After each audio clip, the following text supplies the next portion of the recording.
Prime time में आपका फिर से स्वागत है। आइए तैयार हो जाइए। कोऑर्डिनेट मतलब उसमें सबसे पहले स्ट्रेट लाइन और उसमें हम कुछ प्रॉब्लम्स यहाँ डिस्कस करने वाले हैं। पहला प्रॉब्लम आपके सामने स्क्रीन पर है, बोर्ड पर है, रीड कीजिए फटाफट। चलिए देखो क्या बोला है। एक ट्राइंगल है ABC, ठीक है, उसमें AB इक्वल टू AC बोला हुआ है, बहुत बढ़िया बात है। D को मिड पॉइंट बोला है BC का। E the foot of perpendicular drawn from D to AC and F the midpoint of DE. Prove that AF is perpendicular to BE. ठीक है, तो जरा इधर देखो बेटा जी।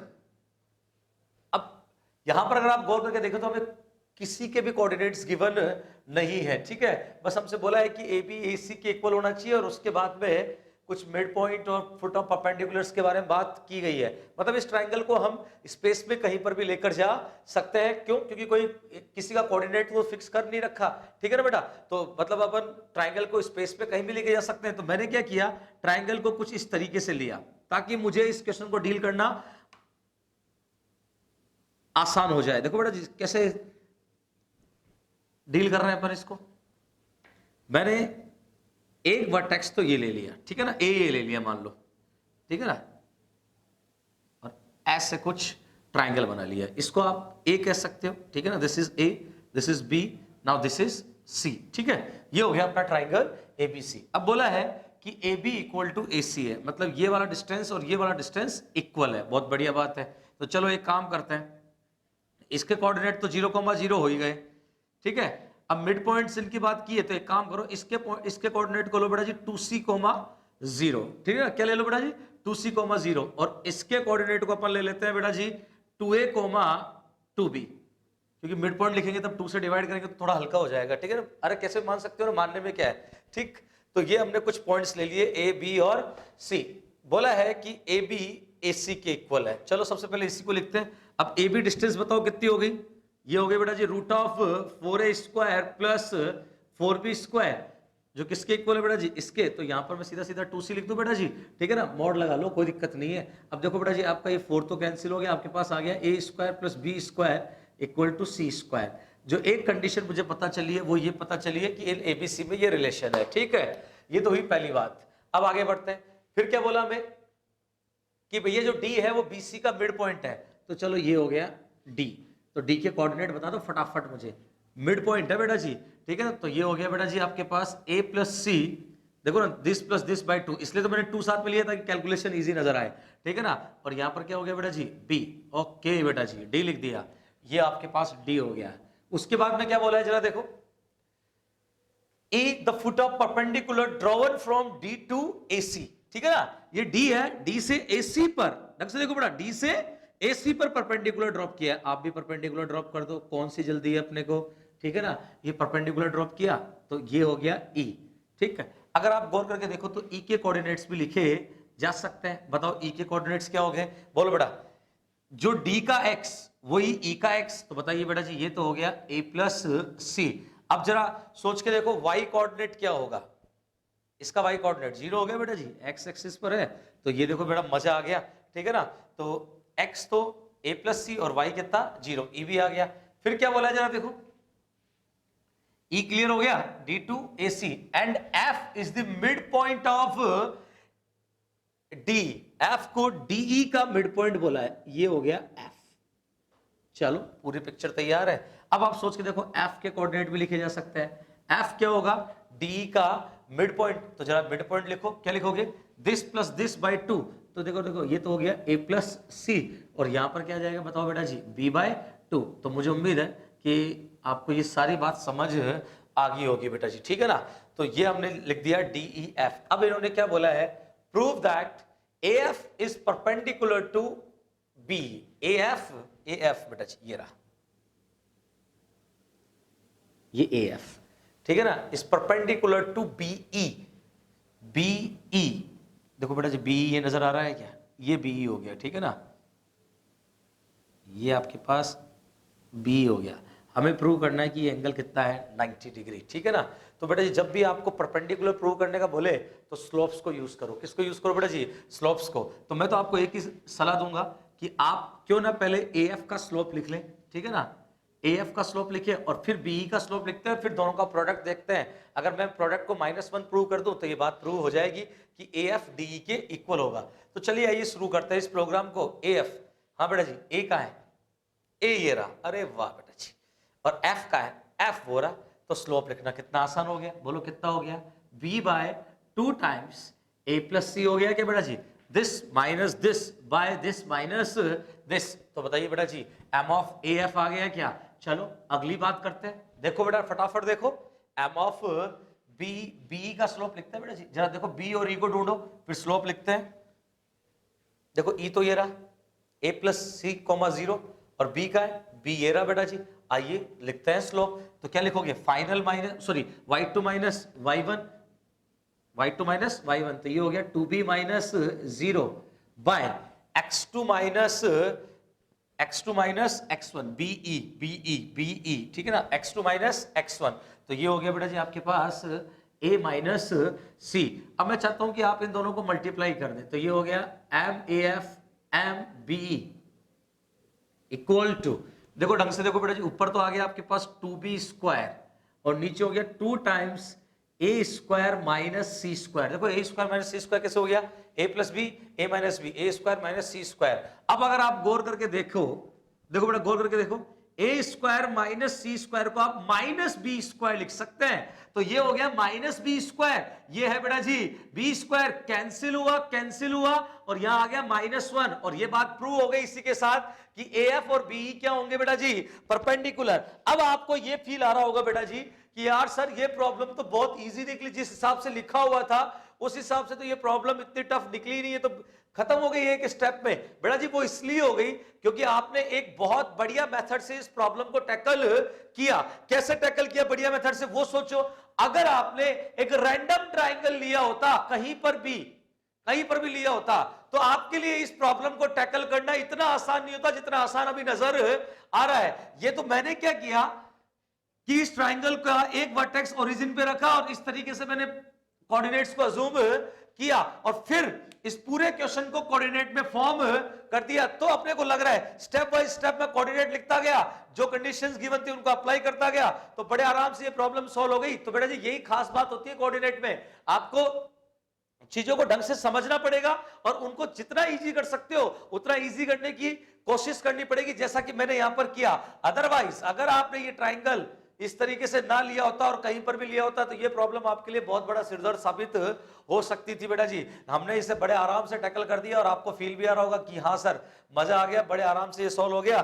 ठीक है, तो ये था आपके लिए पहला प्रॉब्लम। आगे बढ़ते हैं अगली प्रॉब्लम की तरफ। आपके सामने जल्दी ही स्क्रीन पर होगा और मुझे लगता है शायद आ गया स्क्रीन पर। फटाफट देखिए, रीड कीजिए आप एक बार, फिर देखो मैं सॉल्व करवाता हूं प्रॉब्लम को। कोई जल्दीबाजी नहीं, आराम से रीड कीजिए, मजे से देखिए प्रॉब्लम को, फिर अपन सॉल्व करते हैं। प्रॉब्लम में क्या बोला है वो सुनो। बोला है कि एक ट्राइंगल है, देखना बेटा ढंग से देखना। बोला एक ट्राइंगल है ABC, प्रॉब्लम को पढ़ो फटाफट। बोला एक ट्राइंगल ABC है, एक ट्राइंगल ABC है, ठीक है। बोला है कि ये जो वर्टेक्स है वो है, जो वर्टेक्स A है उसके कोऑर्डिनेट है 1,1। जो वर्टेक्स ये जो एंगल C है ये हमें गिवन है 30 डिग्री और साथ में हमें गिवन है सरकम सेंटर। देखो रीड करो, लिखा हुआ है प्रॉब्लम में सरकम सेंटर, और वो गिवन है बेटा जी 1,-1। क्या गिवन है बेटा जी? 1,-1, ठीक है। और हमसे B के कोऑर्डिनेट्स पूछे हैं। देखो देखो पढ़ो सामने लिखा हुआ आपके, ठीक है ना। आपको वर्टेक्स A गिवन है। क्या गिवन है बेटा जी? Vertex A and that is 1,1, ठीक है ना। आपको सरकम सेंटर गिवन है। क्या गिवन है बेटा जी? सरकम सेंटर, और वो क्या गिवन है बेटा जी? 1,-1। क्या गिवन है बेटा? 1,-1 और एंगल C गिवन है 30 डिग्री। और फिर आपसे जो वर्टेक्स B है उसके कोऑर्डिनेट पूछे हैं, ठीक है ना। वर्टेक्स B के कोऑर्डिनेट पूछे हैं। तो मैं कहता हूं कि वर्टेक्स B के लिए दो ऑप्शन हमारे पास। ठीक है ना। मैं कहता हूं वर्टेक्स बी के एक सॉल्यूशन नहीं होगा, वर्टेक्स बी के दो आंसर होंगे। क्यों? क्योंकि अभी मैंने एबीसी को कैसे लोकेट किया, एबीसी, और अगर मैंने एबीसी को ऐसे लोकेट किया होता तो हमारे पास एक डिफरेंट आंसर आता। तो चलो एक आंसर मैं फाइंड कर देता हूं, एक आप लोग ट्राई करना, ठीक है ना। वैसे आपको फील आना चाहिए कि जो इंफॉर्मेशन गिवन है उसके हिसाब से बी की दो पॉसिबिलिटी है, ठीक है ना। एक ये जो नजर आ रहा है, ठीक है ना, जब एबीसी को ऐसे लिया, और एक तब जब एबीसी को ऐसा लें, तो दो पॉसिबिलिटी है बेटा जी। कोई बात नहीं, चलिए मैं इसको सॉल्व कर देता हूं, एक आप सॉल्व करना। अब कैसे फाइंड किया जाए बी, सवाल ये उठता है कि बी कैसे फाइंड किया जाए बेटा जी, ठीक है। तो देखो बेटा जी, मैं आपको ये क्वेश्चन इसलिए करवाया ताकि मैं आपको ये फील करा सकूं कि कोऑर्डिनेट की कुछ प्रॉब्लम्स को आप कॉम्प्लेक्स नंबर के थ्रू सॉल्व करें तो प्रॉब्लम्स काफी इजीली सॉल्व हो जाती है। अब आप खुद अगर इसको कोऑर्डिनेट से ट्राई करने जाएंगे तो आपको अच्छा खासा टाइम देना पड़ेगा और कैलकुलेशंस भी करनी पड़ेगी, लेकिन अभी मैं आपके सामने इसको कॉम्प्लेक्स नंबर से सॉल्व करने जा रहा हूं, ठीक है ना। और आप फील करेंगे कि यार ये तो दो स्टेप में खत्म हो गया। तो बस इसीलिए प्रॉब्लम यहां पर ली है ताकि मैं आपको फील करा सकूं कि कुछ प्रॉब्लम्स, ठीक है ना, कुछ प्रॉब्लम्स को आप कोऑर्डिनेट की जो कुछ प्रॉब्लम्स है उनको आप कॉम्प्लेक्स नंबर की हेल्प से भी सॉल्व कर सकते हैं। और आपको दिमाग लगाना चाहिए कि अगर मैं उसके थ्रू जाऊं तो बात बनती है या नहीं बनती। तो देखो कैसे, इधर देखो, अगर ये एंगल 30 है तो आप जानते हैं ये एंगल 60 होगा बेटा जी। अरे साइड जितना वर्टेक्स पे बनाती है, ठीक है ना, साइड जितना वर्टेक्स पे बनाती है उसका डबल एंगल सर्कम सेंटर पे सबटेंड करती है। ये बात हम ढंग से जानते हैं, साइड जितना वर्टेक्स पर उसका डबल सर्कम सेंटर पे। अब आप सोचकर देखिए, सोचकर देखिए कि ये हमें पता है, ये हमें पता है और ये हमको चाहिए। मान लो मैंने इसके कोऑर्डिनेट को ZB से रिप्रेजेंट कर दिया, ठीक है ना। आप जानते हैं कि इसको लिखा जा सकता है 1 माइनस आयोटा, आप जानते हैं कि इसको लिखा जा सकता है 1 प्लस आयोटा, अगर आपने कॉम्प्लेक्स नंबर पढ़ा है तो, ठीक है ना। आप इसको लिख सकते हो 1 प्लस आयोटा, इसको लिख सकते हो 1 माइनस आयोटा, और इसको मैंने क्या जूम कर लिया, ZB। अगर आप गौर करके देखें तो इसका और इसका लेंथ बराबर है। क्यों? क्योंकि ये सर्कम सेंटर, हम जानते हैं सर्कम सेंटर का वर्टेक्स, तीनों वर्टेक्स डिस्टेंस इक्वल होता है। तो सोच के देखो, ये लेंथ और ये लेंथ इक्वल हो गई, ठीक है ना। ये दोनों लेंथ इक्वल है और इनके बीच का एंगल कितना है, 60। अब कॉम्प्लेक्स नंबर एक फैसिलिटी हमें प्रोवाइड करवाता है जहां पर हम वेक्टर की लेंथ को एडजस्ट करने के साथ साथ वेक्टर को रोटेट भी कर सकते हैं। जब हमने वेक्टर पढ़ा था तो वेक्टर के अंदर सिर्फ एक ही चीज थी कि हम सिर्फ लेंथ को कम ज्यादा कर सकते हैं with the help of a scalar, ठीक है ना। एक स्केलर की हेल्प से हम वेक्टर की लेंथ को कम ज्यादा कर सकते हैं, ये हमने वेक्टर में पढ़ा है। लेकिन कॉम्प्लेक्स नंबर जो है वो आपको एक फैसिलिटी और देता है कि आप लेंथ को तो कम ज्यादा कर सकते हैं, साथ में वेक्टर को रोटेट भी कर सकते हैं। तो आइए आइए आइए रोटेट करवाते हैं बेटा जी। तो एक वेक्टर तो मैं ये ले रहा हूं, दिस वन, और एक वेक्टर ये ले रहा हूं, और मैं इस वेक्टर को इस वेक्टर की फॉर्म में लिखने की कोशिश कर रहा हूं। आप देखेंगे बोर्ड पर, देखो ये वेक्टर लिखते हैं। वेक्टर कैसे लिखा जाता है, फाइनल माइनस इनिशियल। तो जरा बताओ ये वेक्टर क्या लिखोगे, ZB minus initial -1 plus iota equal to, ठीक है ना। ये वेक्टर मैं किसकी फॉर्म में लिख रहा हूं, इसकी फॉर्म में। तो सोच के देखो, मैंने यहां एक 1 से मल्टीप्लाई किया इस वेक्टर को, ठीक है ना। ये वेक्टर लिखो final minus initial, final minus initial, तो 1 से 1 कैंसिल होगा, बोलो 2 आयोटा आ गया क्या। तो इस वेक्टर को मैंने 1 से मल्टीप्लाई किया। 1 से मल्टीप्लाई क्यों किया, सोचकर देखो। क्यों? क्योंकि मुझे मैग्नीट्यूड तो एडजस्ट करना ही नहीं है ना। क्यों? क्योंकि वो तो पहले से एडजस्ट है, जितना इसका है उतना इसका है, जितनी लेंथ इसकी है उतनी लेंथ इसकी है। मैग्नीट्यूड में तो मुझे कोई चेंज लाना ही नहीं है। तो स्केलर की वैल्यू तो कितनी हो गई, 1 हो गई। साथ में मैंने इसको मल्टीप्लाई किया e⁻⁴ आयोटा।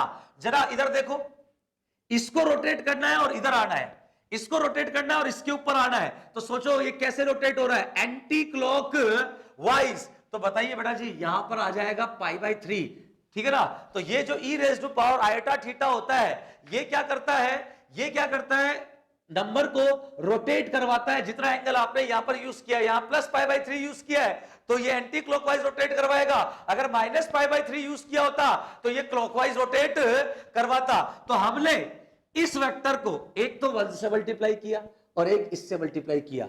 ये तो मैग्नीट्यूड एडजस्ट कर रहा है और ये रोटेट करवा रहा है कितने से, π/3 से, किधर, एंटी क्लॉकवाइज। और आप खुद सोचो, इसको एंटी क्लॉकवाइज अगर π/3 रोटेट किया तो यही तो आएंगे, इसके इक्वली तो हो जाएगा। तो देख लो आपने इस वेक्टर को बोले, इस वेक्टर को बोले तो ये, इसको बताओ इसके इक्वल लिख दिया कि नहीं लिख दिया, गेम ओवर बेटा जी। एक स्टेप काम किया, कहानी हो गई खत्म।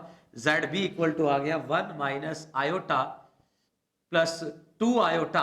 अच्छा, e raise to power iota π/3, अब सब लोग जानते हैं e raise to power iota theta को लिखते हैं cos theta plus iota sin theta, तो ये हो गया cos π/3 that is 1/2 plus iota sin π/3 that is √3/2। तो ZB आ गया -1 प्लस आयोटा, यहां पर हो गया आपके पास आयोटा, ठीक है ना, ये क्या हो गया बेटा जी, आयोटा, और उसको अंदर भेजो तो ये और ये हो गया माइनस, तो यहां पर हो गया -√3, ये और ये कैंसिल हो गया। ZB इक्वल टू आ गया 1 माइनस √3 प्लस आयोटा 0। क्या आ गया बेटा जी, 1 माइनस √3 प्लस अरे 0 है ना, तो इसको लिख दिया आयोटा 0। तो बी के जो कोऑर्डिनेट्स हो गए वो हो गए बेटा जी 1 माइनस √3, 0। अब आप गौर करके देखो मैंने कितना स्टेप काम में किया है, मैंने एक स्टेप काम किया और अपने पास कोऑर्डिनेट्स आ गए बेटा जी, ठीक है ना, एक स्टेप काम और अपने पास कोऑर्डिनेट्स आ गए। और ये सिर्फ किसकी वजह से हुआ, कॉम्प्लेक्स नंबर की वजह से। तो अब मैं आपको थोड़ा सा फील करा देता हूं कि कब आपको कॉम्प्लेक्स नंबर को यूज करना चाहिए कोऑर्डिनेट के अंदर। जब भी दो सेगमेंट हो आपके पास और उनकी लेंथ के बारे में आपको आइडिया हो, दोनों की लेंथ के बारे में आइडिया हो या उनकी दोनों की लेंथ के रेशियो के बारे में आपको आइडिया हो। दूसरी चीज, उनके बीच का, उन दोनों सेगमेंट्स के बीच का कोई एंगल के बारे में तुम्हें आइडिया हो। तो मैं कह रहा हूं कि आप कोऑर्डिनेट के कॉन्सेप्ट के पास जाने के बजाय सीधा सीधा आप कॉम्प्लेक्स नंबर के पास आइए, प्रॉब्लम ज्यादा इजीली सॉल्व हो जाएगी। तो कोऑर्डिनेट और कॉम्प्लेक्स को मर्ज कीजिए, एक दूसरे से कनेक्ट कीजिए, कई प्रॉब्लम्स में आपको बहुत एडवांटेज मिलने वाला है बेटा जी। और उसका एक सिर्फ नमूना मैंने आपके सामने यहाँ पर रखा है, मुझे उम्मीद है कि आपको ये प्रॉब्लम समझ आई होगी। चलिए आगे बढ़ते हैं, ठीक है ना, आगे बढ़ते हैं, अगली प्रॉब्लम लेते हैं।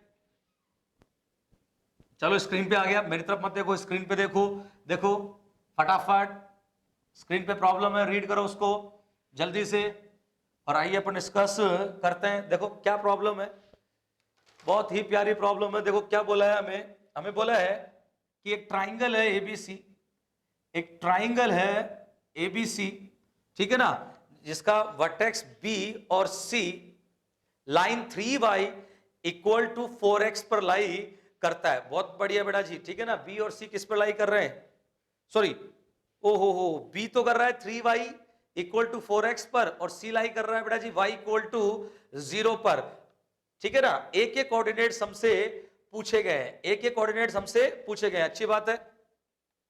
बोला है कि साइड BC पॉइंट 2/3, 2/3 से पास करती है और फिर एक रोम्बस तैयार किया है इन्होंने, ठीक है ना। रोम्बस क्या लिया है, ABOC, ठीक है, और O ओरिजिन है, आपसे BC का इक्वेशन और कोऑर्डिनेट पूछे हैं A के।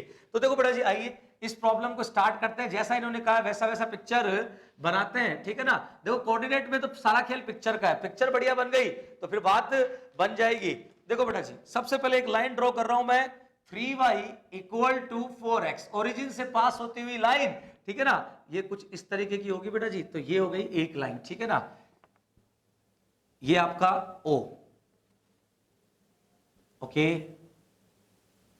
ये हो गया बेटा जी O। यहां पर हमने इस तरीके से, ओके, एक ट्राइंगल एबीसी लिया है इन्होंने, ट्राइंगल क्या लिया है, एबीसी, ठीक है ना। इस लाइन का इक्वेशन बोलो बेटा जी, ये हो गया 3y इक्वल टू 4x, इस पर ये b, इस पर क्या ये b, अच्छा c को लिया है y इक्वल टू 0 पर, तो ये हो गया आपका c। तो यहां कहीं a ले लो बेटा जी, ताकि रोम्बस भी तैयार हो जाए और हमारा ट्राइंगल एबीसी भी बन जाए। तो ये रोम्बस भी तैयार हो गया और हमने ट्राइंगल एबीसी भी बना दिया, ठीक है ना। तो ट्राइंगल एबीसी में जो b है वो तो इस पर आ गया, c आ गया y इक्वल टू 0 पर और a ये रहा। और अब आपको कहा गया है कि ये जो BC है, लास्ट इंफॉर्मेशन ये है कि ये जो BC है वो 2/3 से पास करती है। तो मैं कहता हूं कि ये प्रॉब्लम हो गई खत्म, ये प्रॉब्लम हो गई खत्म, ठीक है ना। अब सुनो कैसे खत्म हो गई, देखो गौर करके देखना, आप चाहो तो इसको लिख सकते हो, ठीक है ना। क्या किया मैंने, x को तो मान लिया अल्फा, x को तो क्या मान लिया अल्फा, तो y हो गया 4 अल्फा बाय 3। देखो देखो, x को तो क्या माना अल्फा, y क्या हो गया 4 अल्फा बाय 3। समझ में आ रहा है नहीं आ रहा, ठीक है। अब अगर आप गौर करके देखें, ठीक, आपने कहा कि ये रोम्बस है, ये क्या बेटा जी रोम्बस, इसका मतलब ये लेंथ और ये लेंथ इक्वल होगी। तो मैंने क्या किया, इस C का कोऑर्डिनेट l,0 ले लिया। क्या ले लिया, अरे ऐसे रैंडम ले लिया क्या, l,0। तो बेटा जी आपको मानना पड़ेगा कि ये डिस्टेंस और ये डिस्टेंस इक्वल है, तो क्यों ना मैं एक बार OB इक्वल टू OC कर दूं, ताकि L भी इन टर्म्स ऑफ अल्फा आ जाए या alpha in terms of L आ जाए, ठीक है ना। तो OB बताओ क्या लिखेंगे आप, OB लिखेंगे under root alpha square plus 16 alpha square by 9। OC, OC कितना हो गया बेटा जी एल, ओसी कितना हो गया बेटा जी एल। अब जरा देखो यहां पर कितना हो गया, ये हो गया 5 अल्फा बाय 3, अरे 5 alpha by 3 equal to L. तो अब आप चाहो तो इसको भी अल्फा की टर्म्स में लिख सकते हो, क्या बेटा जी 5 अल्फा बाय 3 कोमा 0। अब आप सोचो, ये मैंने लिख दिया, सोचो ये मैंने लिख दिया, ये मैंने लिख दिया, ठीक है ना, ये मैंने लिख दिया, 3 वर्टेक्स लिख दिए और अब तक अननोन सिर्फ ए के लिए है, ठीक है ना। और अब हमें ये ए चाहिए, तो सोचो अभी एक इंफॉर्मेशन है कि ये जो BC है उस पर पॉइंट 2/3 2/3 लाई करता है। तो बेटा जी फिर क्यों ना अल्फा भी पता कर लिया जाए। और सोचो अगर रोम्बस के 3 वर्टेक्स आ गए तो चौथा तो आ ही जाएगा ना। अच्छा अल्फा कैसे पता करें, अल्फा तो आ जाएगा, इन दोनों से लाइन लिख देते हैं और इससे पास करवा देते हैं, बोलो अल्फा बन जाएगा या नहीं बन जाएगा।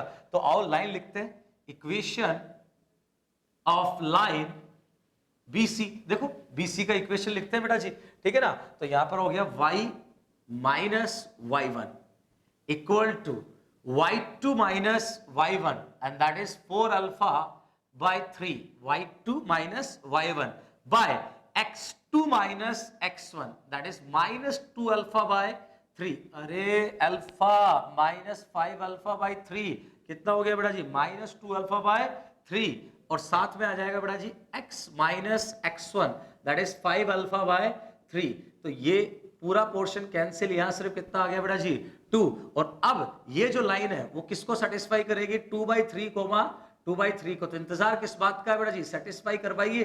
तो y की जगह मैंने 2/3 लिख दिया, ये 2 अंदर मल्टीप्लाई हुआ तो 2 इंटू एक्स कितना 2/3 माइनस 2, ये 2 से मल्टीप्लाई, सॉरी बेटा जी एक माइनस भी है तो यहाँ माइनस ले लो, यहाँ हो गया प्लस, ये हो गया 10 अल्फा बाय 3, ठीक है। गेम ओवर बेटा जी, इसको ले आओ इधर, इसको ले आओ इधर, तो ये हो गया 4 प्लस 3 6, ये हो गया 2 इक्वल टू 10 अल्फा बाय 3। गौर करके देखो तो ये हो गया 5, तो अल्फा इक्वल टू आ गया 3/5, अल्फा आ गया बेटा जी 3/5।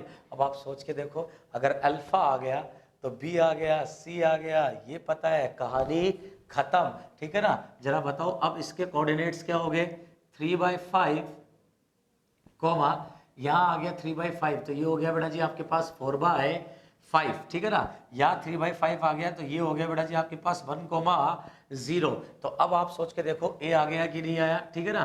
तो A को आप लिख दो x1 y1। तो बेटा जी अब A कैसे फाइंड करोगे, A फाइंड करेंगे सर इन दोनों का मिड पॉइंट और इन दोनों का मिड पॉइंट सेम होगा। तो जरा देखो sir x1 plus 0/2 equal to क्या होगा sir, this plus this by 2, इन दोनों को ऐड करें सर तो ये हो गया 8/5/2। अरे इन दोनों को ऐड करो ना, कितना हो गया 8/5/2, ये और ये कैंसिल, x1 तो आ गया बेटा जी आपके पास 8/5। इसी तरीके से अगर यहां पर बात करें तो आप y1 भी फाइंड कर सकते हैं, कैसे, y1 प्लस 0/2 इक्वल टू क्या होगा बेटा जी, दिस प्लस दिस बाय 2, तो ये हो गया बेटा जी 4/5/2। तो ये और ये कैंसिल, y1 आ गया बेटा जी आपके पास 4/5, कहानी हो गई बेटा जी खत्म। तो वर्टेक्स A का जो कोऑर्डिनेट आ गया वो आ गया 8/5 4/5, और मुझे पूरी उम्मीद है कि आपको ढंग से समझ आया होगा बेटा जी, ठीक है ना। तो बहुत ही प्यारी प्रॉब्लम थी, ठीक है। और फिर से वही बात कि आपको किस तरीके से वेरिएबल्स को एडजस्ट करना है ये आप पर है, ठीक है ना। अननेसेसरी यहां पर अगर एक्स्ट्रा वेरिएबल्स इन्वॉल्व कर लोगे तो मारे जाओगे। और कोऑर्डिनेट में क्या है बेटा जी, जो गिवन है पहले उनको यहां ड्रॉ करो और आराम से उनसे जो जो इन्फॉर्मेशन आपको मिल रही है पहले वो फाइंड कर लो, फिर जो चाहिए उसकी तरफ अप्रोच करो बेटा जी। चलिए आगे बढ़ते हैं। अगली प्रॉब्लम देखिए बेटा जी, स्क्रीन पे आ चुका है आपके सामने, ठीक है ना। अगला प्रॉब्लम बड़ा ही प्यारा प्रॉब्लम है। देखो बेटा जी नेक्स्ट प्रॉब्लम क्या कह रहा है, ठीक है ना। फटाफट देखो बेटा जी नेक्स्ट प्रॉब्लम क्या है, जल्दी से आपके सामने स्क्रीन पर आ चुका है, फटाफट आ जाओ।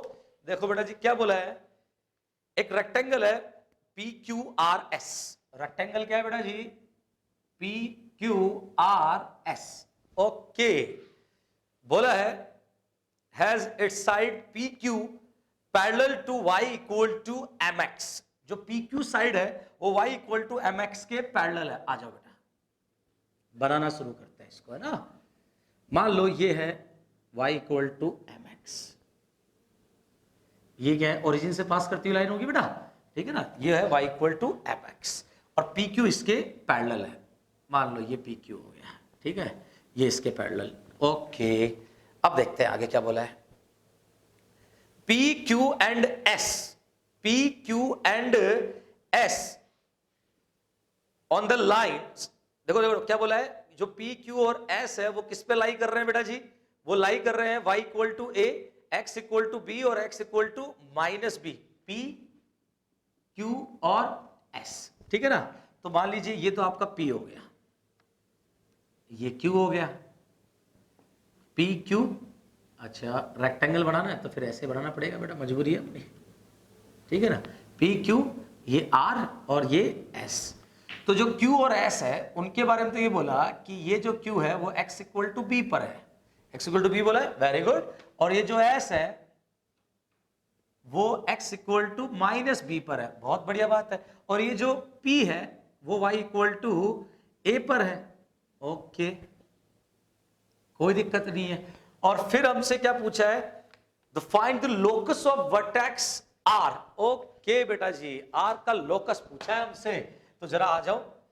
तो सबसे पहले इसको तो लिख देते हैं अपन H, K। इसकी कहानी तो हुई खत्म। अब आइए एक एक करके बातें करते हैं जिस पे बात कर सकते हैं। Q की अच्छी बात यह है कि इसका x कोऑर्डिनेट पता है कितना बेटा जी, 0। कितना बेटा जी, सॉरी x कोऑर्डिनेट कितना, सॉरी बेटा जी B, ठीक है ना। x कोऑर्डिनेट कितना बेटा जी, B। y कोऑर्डिनेट के बारे में कोई आइडिया नहीं है, y कोऑर्डिनेट के बारे में कोई आइडिया बेटा जी, मुझे तो कोई आइडिया नहीं है, ठीक है। सिमिलरली जो s है उसका भी हमें x कोऑर्डिनेट पता है कितना है बेटा जी, माइनस b। और y कोऑर्डिनेट का कोई भी आइडिया नहीं है, ठीक है ना। तो इसका y कोऑर्डिनेट मान लेते हैं y1, इसका क्या मान लेते हैं y2। अब आ जाओ इधर, अगर p के बारे में बात करूं तो इसका y कोऑर्डिनेट पता है कितना हो गया बेटा जी, a। और x कोऑर्डिनेट के बारे में कुछ नहीं पता, उसको क्या मान लिया मैंने, x1। क्या मान लिया बेटा जी, x1, ठीक है ना। तो ये है अब तक की कहानी। मुझे h और k का रिलेशन चाहिए और पता सिर्फ ये है कि ये रेक्टेंगल है और इसकी ये वाली साइड, ये दो side y equal to mx के पैरेलल है, मतलब हमें m गिवन है, इसको हम यूज कर सकते हैं, तो करेंगे यूज, ठीक है ना। लेकिन रुकिए, जितना हम कर सकते हैं उतना तो करें पहले। अगर आप गौर करके देखें तो इन दोनों का मिड पॉइंट और इन दोनों का मिड पॉइंट सेम होना चाहिए, ठीक है ना। तो जरा सोच कर देखो, इन दोनों का जो मिड पॉइंट का x कोऑर्डिनेट है वो 0 होगा। कैसे, b माइनस b बाय 2। अरे इन दोनों के मिड पॉइंट का x कोऑर्डिनेट, ठीक है ना। और अगर इन दोनों के बारे में बात करो तो इनका x कोऑर्डिनेट हो गया बेटा जी h plus x1 by 2, this plus this by 2। अगर गौर करके देखो तो ये तो हो गया कैंसिल, x1 इक्वल टू आ गया माइनस h। बेटा जी मजा आ गया, बेटा जी मजा आ गया, ठीक है ना। अच्छा वो तो कॉमन सेंस से भी लिख सकते हैं, लेकिन फिर भी मैंने आपको पूरा फील करवाया। तो यहां पर सोचो, हटाओ इस अननोन को, अब आ जाओ नॉन। तो अब ये दो वर्टेक्स तो सेट है, इसके भी दोनों कोऑर्डिनेट पता है, इसके भी दोनों कोऑर्डिनेट पता है। अब सवाल है इसका और इसका, तो कैसे बात बनाई जाए। तो ये बात बनाने के लिए चीजें है ना अपने पास, देखो कैसे, ये जो लाइन है वो इसके क्या है, पैरेलल। तो सोच कर देखो, क्या मैं m इक्वल टू, अरे जो इसका स्लोप वही इसका स्लोप होगा ना, तो क्या मैं m इक्वल टू, देखो बेटा क्या लिख सकता हूं, y1 minus a by b plus, देखो y2 minus y1 by x2 minus x1। b plus H आ जाएगा या नहीं आ जाएगा? मुबारक हो बेटा जी, y1 भी आ गया, ये भी तो अननोन था, तो देखो ये भी तो तुम्हारे सामने आ गया। तो जरा बताओ y1 कितना हो गया? y1 हो गया sir bm plus mh, bm plus mh plus a, ये तो आ गया सर y1। तो इसका मतलब q के कोऑर्डिनेट्स भी सर आ गए। अब बचा कौन? ये, तो बेटा जी ये भी आएगा। कहां से? ये भी इस लाइन का स्लोप भी तो m के इक्वल है, तो फिर लिखवाओ m। बोलो बेटा जी m इक्वल टू क्या लिख सकता हूं मैं? फिर से शुरू हो जाते हैं के, अच्छा यहां से ऐसा लिख लो y2 माइनस के by minus B minus H. ठीक है, तो जरा देखो y2 इक्वल टू क्या हो गया, गौर करके देखो y2 इक्वल टू क्या हो गया सर? y2 इक्वल टू हो गया, देखो पहले तो ये लिखो, अच्छा k को इधर शिफ्ट कर ले तो ये हो गया k minus M B minus M H, ये आपके पास क्या आ गया बेटा जी? y2।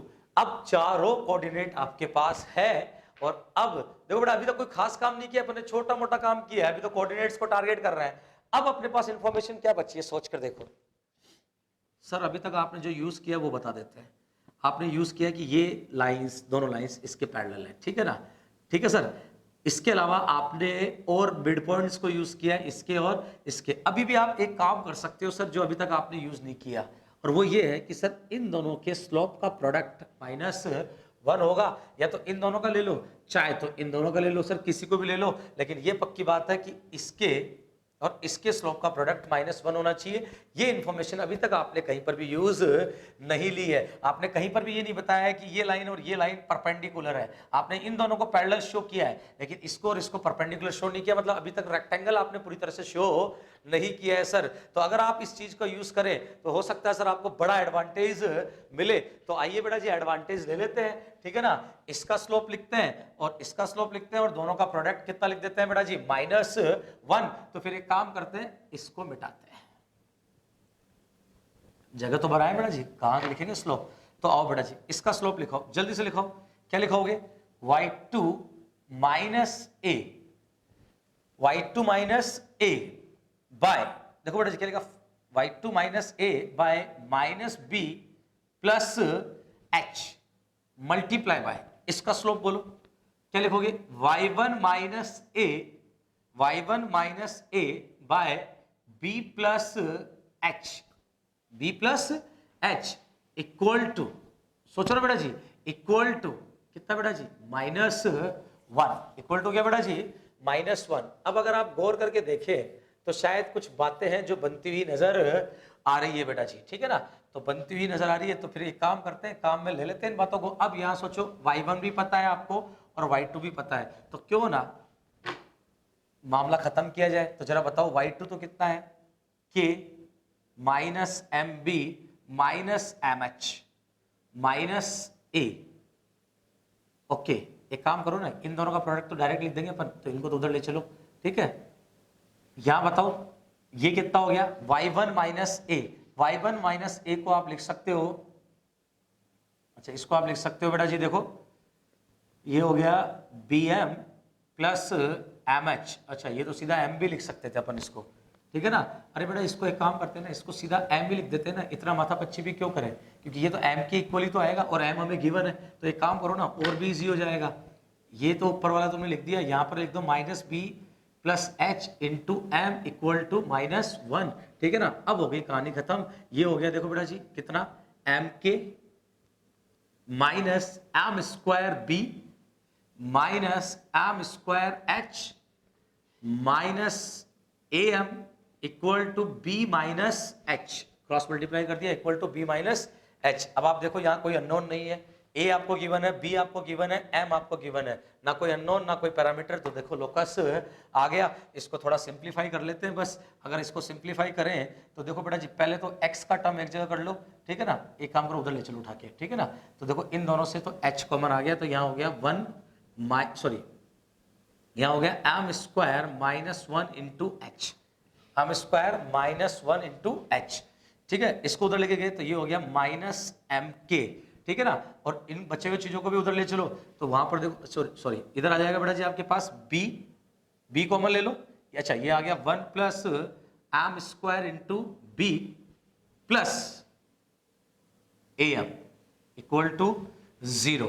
तो यहां से आ गया आपके पास M square minus 1 into X minus M Y plus 1 plus M square B plus A M equal to 0। और ये आ गया बेटा जी locus of H comma K, बोले तो वर्टेक्स आर का लोकस, जो कि एक स्ट्रेट लाइन है बेटा जी। क्या है? स्ट्रेट लाइन, ठीक है ना।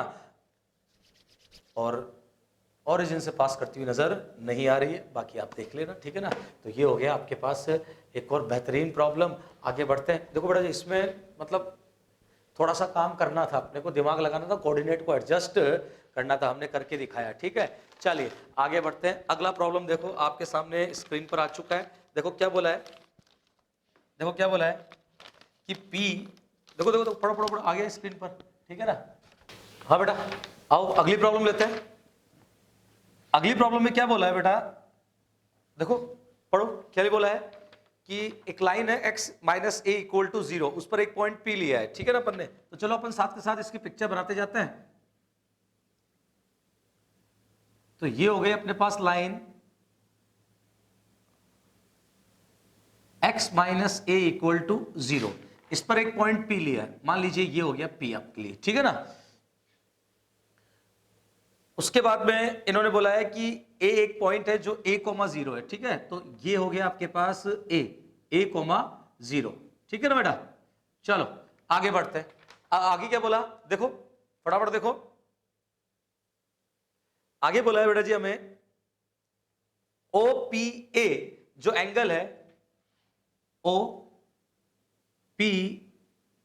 जो एंगल है बेटा, ठीक है, उसका जो बाइसेक्टर है PQ, वो एक्स एक्सिस को Q पर कट कर रहा है। इसका जो बाइसेक्टर है PQ, मान लीजिए ये है, जो एक्स एक्सिस को कहां कट कर रहा है बेटा जी, P पर, सॉरी Q पर, ठीक है।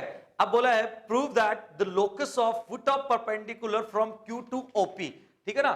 Q से OP पर, Q से OP पर परपेंडिकुलर ड्रॉप किया है, तो ये Q रहा, और इससे हमने OP पर परपेंडिकुलर ड्रॉप किया है, ठीक है ना। और हमें बोला है कि हमें इसका लोकस फाइंड करना है, तो इसको मैं R लिख देता हूं।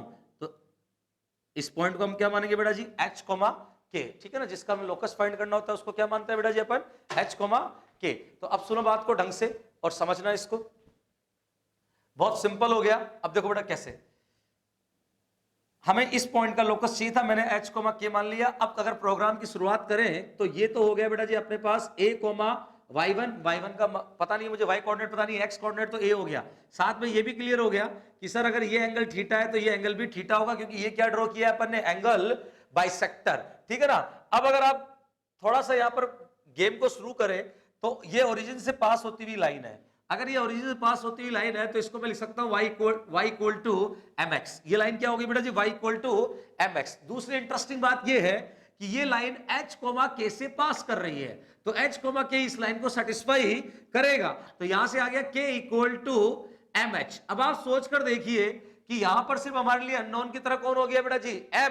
एक और इंटरेस्टिंग बात जो हमें यहां समझ में आती है कि आप P के कोऑर्डिनेट्स को आप लिख सकते हैं A, सोचो ये पॉइंट इस लाइन पर है ना, तो ये पॉइंट भी तो इस लाइन को सेटिस्फाई करेगा। तो बताओ X अगर A तो Y कितना हो गया, MA, ठीक है ना।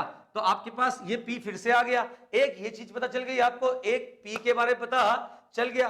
अब इधर देखो बेटा जी, लेकिन लोकस कैसे फाइंड करें, इंटरेस्टिंग बात ये है। तो देखो बेटा अगर M कहीं से मिल जाए ना तो मैं यहां पुट कर दूं ना तो लोकस आ जाए, क्योंकि H और K तो गिवन है, ठीक है ना।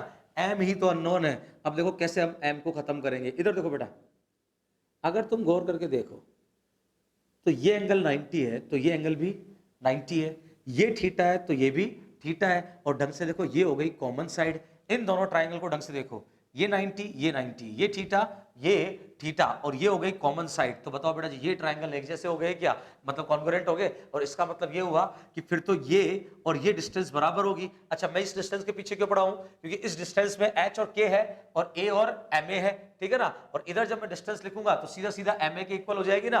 तो आप गौर करके देखो कि ये और ये क्या हो गया, इक्वल। और अगर इन दोनों को इक्वल करूं तो शायद बात बन जाए। तो मैंने इन दोनों को इक्वल किया, तो मैं बोल सकता हूं कि जो PR है, PR देखो बेटा जी ये PR, बोलो किसके इक्वल होगा, पीए के इक्वल होगा या नहीं होगा? बिल्कुल होगा सर, 100% होगा। ये दोनों एंगल 90 90, ये दोनों एंगल थीटा थीटा, ये हो गई कॉमन साइड। तो बताइए बेटा जी ये दोनों इक्वल होंगे या नहीं होंगे? हमने इन दोनों को क्या कर दिया बेटा जी?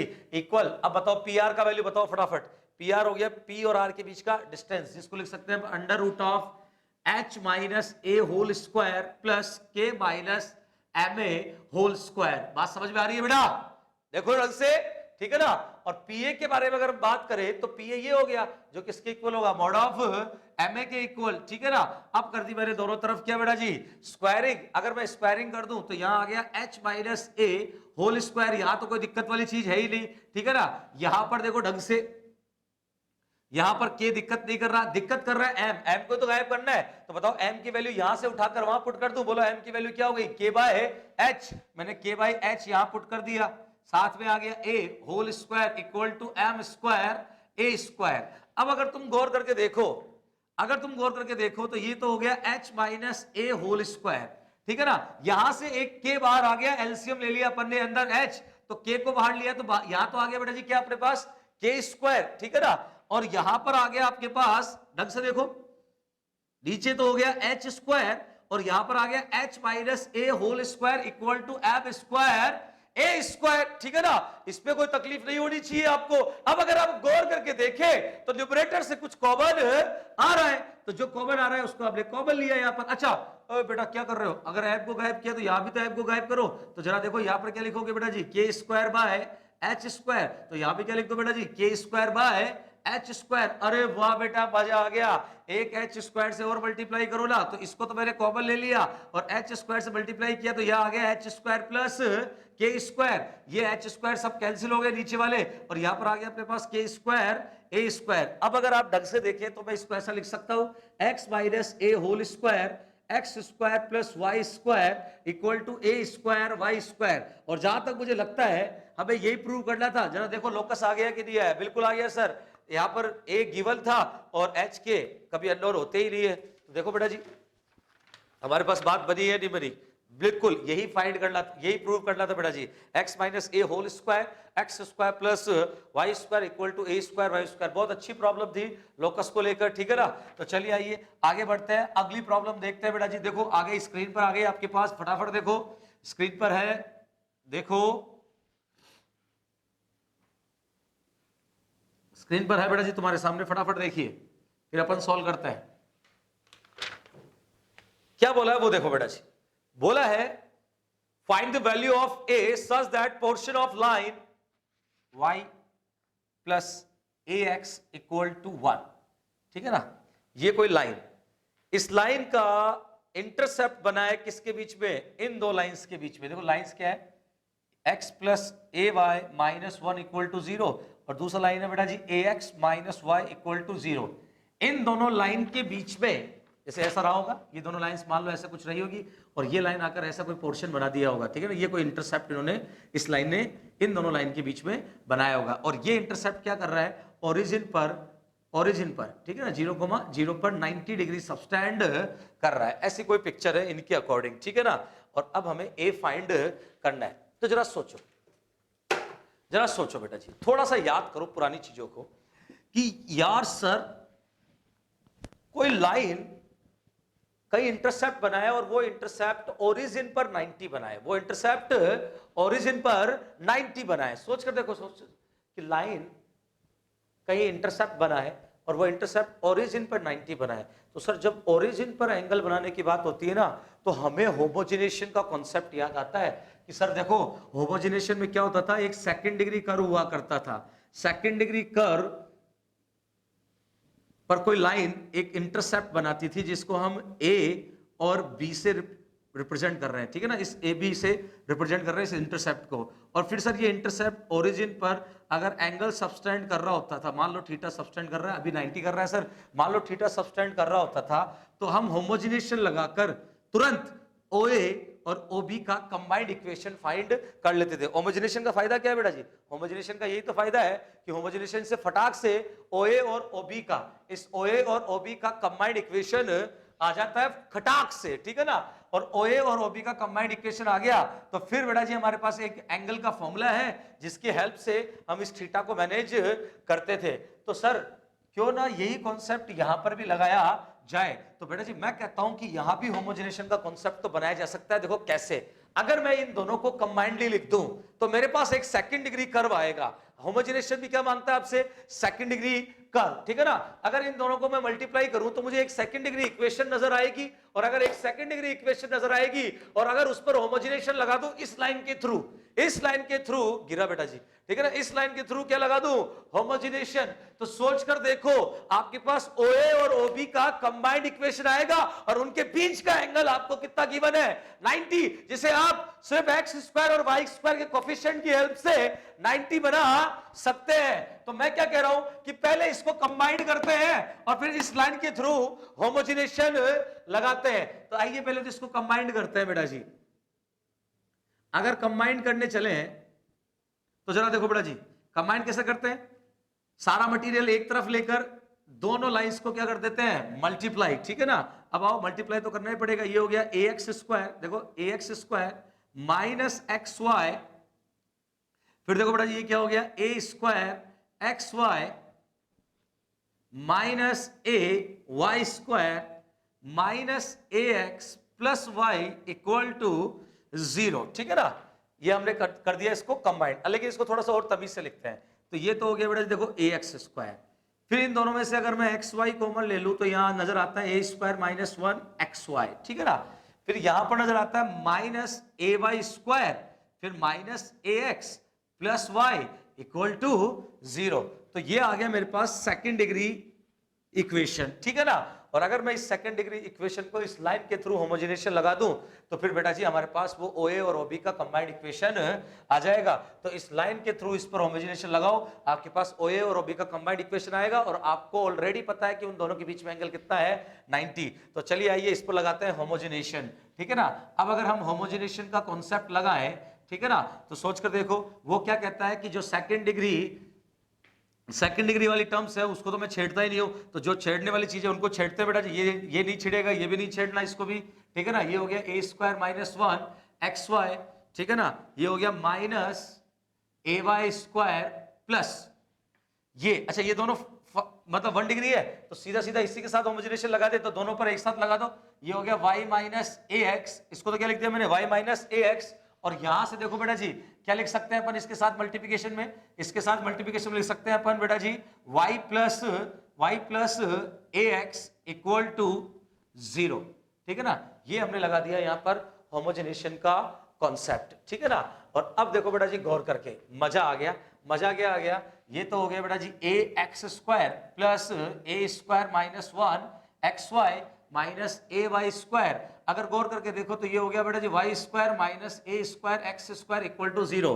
अब अगर आप इसको कंबाइंड, इसको अगर इसको ढंग से देखें तो आपको यहां नजर आ रहा है बेटा जी सेकंड डिग्री होमोजेनियस इक्वेशन। और सेकंड डिग्री होमोजेनियस इक्वेशन एक पेयर ऑफ लाइन को रिप्रेजेंट करती है, ठीक है ना, जो कहां से पास हो रहा होता है, ओरिजिन से। कहां से बेटा जी, ओरिजिन से। तो ये आ गया बेटा जी कंबाइंड इक्वेशन आ गई OA एंड OB की, ठीक है ना। और हमें बोला है कि OA परपेंडिकुलर है किसके बेटा जी, OB के। अगर OA और OB परपेंडिकुलर है एक दूसरे के तो हम सब लोग जानते हैं कि ये तभी होगा जब coefficient of X square plus coefficient of y square equal to 0 हो। क्या बेटा जी, coefficient of X square plus coefficient of y square 0 हो। अब इधर देखो बेटा जी फटाक से, अगर इधर फटाक से देखिए तो कोफिशिएंट ऑफ एक्स स्क्वायर बोलो a एक्स स्क्वायर, ये रहा, minus A square plus coefficient of y square coefficient, एक तो माइनस a हो गया, एक हो गया 1 इक्वल टू 0। ये और ये तो कैंसिल हो गया, a का वैल्यू आ गया 1 और -1। अगर हम यहाँ पर फ्रूटफुल वैल्यू की बात करें, ठीक है ना, यहाँ पर अपन अगर a के लॉजिकल वैल्यू की बात करें तो मुझे लगता है कि थोड़ा सा चेक कर लेना चाहिए, क्योंकि यहाँ इक्वेशंस थोड़ी सी एक जैसी ही नजर आ रही है। अगर a इक्वल टू 1 लेता हूं तो ये हो गया x plus Y equal to 1 और ये भी हो गया x plus Y equal to 1। अब अगर ये दोनों लाइन एक जैसी हो गई तो 90 कहां सबस्टैंड करेगा, इंटरसेप्ट बनेगा कैसे, इंटरसेप्ट बनेगा कैसे? तो मुझे ये फ्रूटफुल नजर नहीं आ रहा। अब अगर -1 के बारे में बात करें तो यहां लाइन मिलती है y माइनस एक्स, देखो बेटा जी क्या मिलेगी, y minus X equal to 1 और यहां मिलेगी बेटा जी x minus Y equal to 1, ठीक है। तो बिल्कुल बेटा जी काम कर गया, अपने पास आंसर रहेगा -1 पर मुझे उम्मीद है आपको समझ में आया होगा। देखो बेटा जी जनरली हमें होमोजेनियस लगाना आता है, कोई दिक्कत नहीं, होमोजेनेशन का कॉन्सेप्ट हमें आता है। लेकिन बेटा जी इस क्वेश्चन में अगर हम जनरल अप्रोच की बात करें तो लोग क्या करते हैं कि सर इंटरसेप्ट बना रहा है तो वो इंटरसेक्शन पॉइंट ढूंढने चले जाते हैं। वो क्या करते हैं, इस लाइन का इसके साथ इंटरसेक्शन पॉइंट ढूंढते हैं, इस लाइन का इसके साथ इंटरसेक्शन पॉइंट ढूंढते हैं, फिर इंटरसेक्शन पॉइंट को ओरिजिन से ज्वाइन करवाते हैं दोनों को, और फिर उनके बीच में 90 वाला फंडा बनाते हैं, स्लोप लिखकर प्रोडक्ट लगाकर -1 लगाकर, ठीक है ना, उस तरीके से करते हैं। चलो या तो फिर भी लाइंस थोड़ी बहुत फेवरेबल है, ठीक है ना, इतनी उटपटांग नहीं है, तो हो सकता है कि वहां से भी बात फटाफट बन जाए। लेकिन मैं ये चाहता हूं कि जब भी ऐसी प्रॉब्लम आए आपको एक ही कॉन्सेप्ट के पीछे जाना है और वो कॉन्सेप्ट है होमोजेनेशन का, ठीक है ना। आपको इसी तरीके से अप्रोच करना है। इस बार आपको सेकंड डिग्री इक्वेशन गिवन नहीं थी, आपने खुद बनाई और फिर उस पर क्या अप्लाई किया बेटा जी, होमोजेनेशन। ओके, तो चलिए आगे बढ़ते हैं, नेक्स्ट प्रॉब्लम लेते हैं बेटा जी, ठीक है। आ जाओ बेटा, स्क्रीन पे आ गया नेक्स्ट प्रॉब्लम, बड़ा प्यारा प्रॉब्लम है अगला भी। देखो देखो आपके सामने स्क्रीन पर है, फटाफट देखिए। चलिए फिर स्टार्ट करते हैं नेक्स्ट प्रॉब्लम। देखो क्या बोला है, बोला है बेटा इफ एबीसी, एक ट्राइंगल है एबीसी, ठीक है ना, उसमें ए गिवन है आपको A cos alpha, A sine alpha, similarly B given है A cos beta, A sine beta, C given है A cos gamma, A sine gamma, ठीक है ना। ये ए, ये बी और ये सी, इस तरीके से हमें एबीसी गिवन है। फिर बोला है cos of alpha minus beta plus cos of beta minus gamma plus cos of gamma minus alpha equal to -3/2। और हमसे कहा है कि अब प्रूव कीजिए कि ट्राइंगल इक्विलैटरल है। हमें क्या बोला है कि प्रूव करना है कि ट्राइंगल कैसा है बेटा जी, इक्विलैटरल। तो ढंग से सुनना और समझना बेटा जी इस बात को कि ठीक है ना, कैसे इसको टैकल किया जाए। तो देखो बेटा, अगर आप इसको ढंग से देखें तो इसको देखकर मुझे ट्रिग्नोमेट्री का एक कॉन्सेप्ट याद आ रहा है। कॉन्सेप्ट ये याद आ रहा है कि sir cos of alpha minus beta plus cos of beta minus gamma plus cos of gamma minus alpha अगर -3/2 होता है तो एक रिजल्ट है जो हमने ट्रिग्नोमेट्री में देखा है। आइए पहले उसको डेराइव करते हैं, फिर आगे बात करते हैं कि कैसे इसको अप्रोच करना है। तो अगर इसकी बारे में बात करें तो मैं ये चाहूंगा कि आप इनको एक्सपेंड करें। इनको एक्सपेंड करोगे तो यहां आएगा कॉस अल्फा कॉस बीटा, ठीक है ना। अच्छा, मैं ये भी चाहता हूं कि एक्सपेंड करने के साथ साथ इधर 2 से मल्टीप्लाई कर दें, तो ये हो गया 2 कॉस अल्फा कॉस बीटा। इसी तरीके से सोचो, यहां से क्या आएगा 2 कॉस बीटा कॉस गामा, यहां से क्या आएगा 2 कॉस गामा कॉस अल्फा। सोच के देखिए, प्लस बिल्कुल ऐसी की ऐसी टर्म्स, बोलो यहां से साइन की, यहां से साइन की और यहां से साइन की, बोलो आएगी या नहीं आएगी बेटा जी, ठीक है। इक्वल टू हो गया कितना बेटा जी, -3, क्योंकि 2 से तो हमने इधर मल्टीप्लाई कर लिया ना। अब अगर आप ढंग से देखें तो आपको यहां 2ab plus 2bc plus 2ca का फील आएगा, 2ab plus 2bc plus 2ca का फील आएगा। और जब इनका फील आएगा तो आपको याद आनी चाहिए किसकी, a² plus b² plus c² की, क्योंकि 2ab plus 2bc plus 2ca है। तो मेरा बहुत मन करता है कि यहां पर a² plus b² plus c² भी होना चाहिए। अगर वो भी होते तो सोचो ये सारे कंबाइंड होकर कैसा नजर आते, ठीक है ना।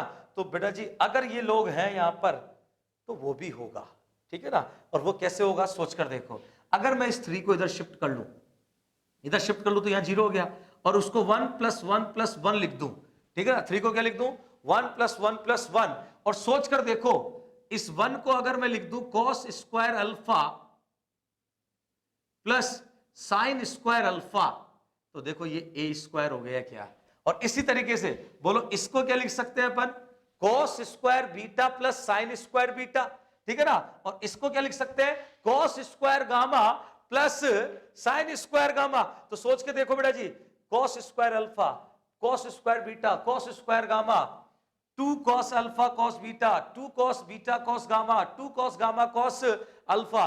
तो आप मानो मत मानो बेटा जी मजा आ गया, यहां बन गया हमारे पास cos alpha plus cos beta plus cos gamma whole square, plus जो cos के साथ हुआ है बिल्कुल वही किसके साथ होगा, साइन के साथ। तो बताओ क्या आ जाएगा, sine alpha plus sine beta plus sine gamma whole square equal to 0। और अब आप अगर इसको गौर करके देखें तो आपको कुछ ना कुछ इंटरेस्टिंग नजर आ रहा है कि sir square plus square equal to 0, non negative plus non negative equal to 0। Sir तभी हो सकता है जब ये भी 0 हो और ये भी 0, अदरवाइज ये पॉसिबल नहीं है। अब आ जाओ बेटा जी, ये भी 0 और ये भी 0, तो इसका रिजल्ट हमें ये मिला है। मैं यहां फाइनली लिख देता हूं कि हमारे पास फाइनल रिजल्ट क्या आ रहा है। फाइनल रिजल्ट ये आ रहा है कि सर अगर ये -3/2 के इक्वल है तो यहां से कंक्लूड क्या किया जा सकता है, वो ये है कि sir cos alpha plus cos beta plus cos gamma, sir ये तो होगा 0।